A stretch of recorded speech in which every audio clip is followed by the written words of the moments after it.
into harvesting garlic now, and it's turning out really well so far. This morning I want to go over with you what's going to happen to this little bed after all the garlic is out. How that I can manage it to keep it productive and fertile. Also, I want to take you to some other areas in the garden and show you some of our successes and some things that are not going so well.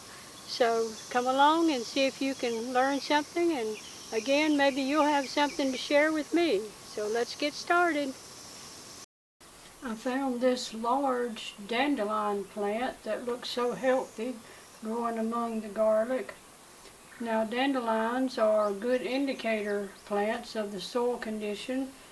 They can indicate compacted soil, a lack of calcium in the soil, or soil that is too acid.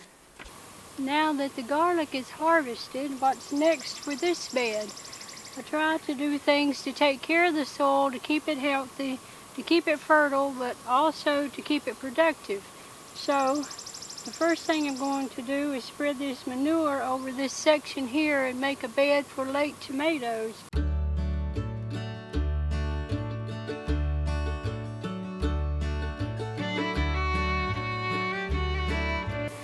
I will spread that, then cover it with leaves, and then let that lay there until about July, when I plan to have plants ready to go in here for the late tomatoes. Then over on this side, I intend to plant a row of green beans, and then for the other half of this bed, I plan to sow that in a cover crop and prepare it for having strawberries this fall.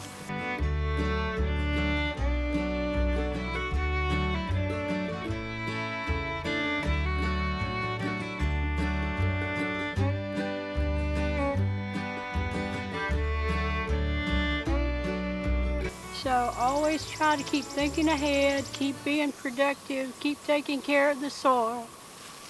I planted these two squash plants early, and we had just a touch of frost one night after I planted them that hurt them a little bit, but you can see it didn't kill them. But this year we have an unusual amount of problems with pests. Mainly seems to be cucumber beetles. And I have seen just a few squash bugs. So these are not doing well at all. And while some things weren't doing so well, you can see that these tomatoes and this corn are just doing terrific. So that's normal every season. Some things do very well, some things don't. But we just keep planting, and we always have plenty to eat.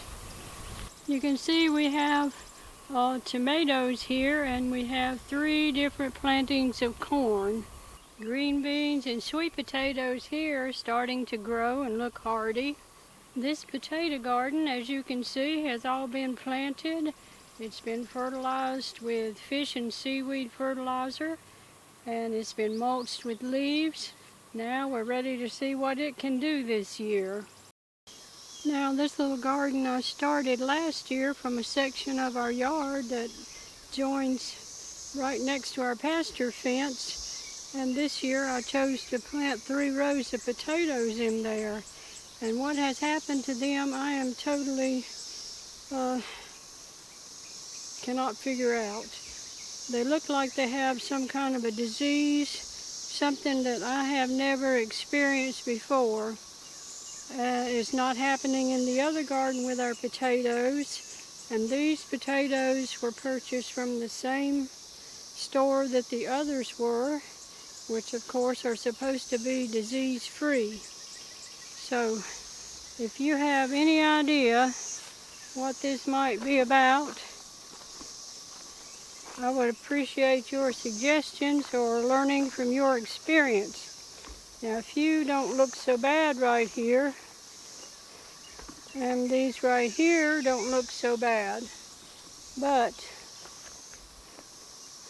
some of them just look really bad, like these right here. So, if you have a clue why this is happening, I would appreciate hearing your comments. Now I expect to put about 12 health kick tomatoes in here in July for late tomatoes. And if they perform as well as they usually do, I should get about 100 pounds or more tomatoes from this little bed. Now that's all I have for you today, and I'm going to add some links in the description to some more tomato videos.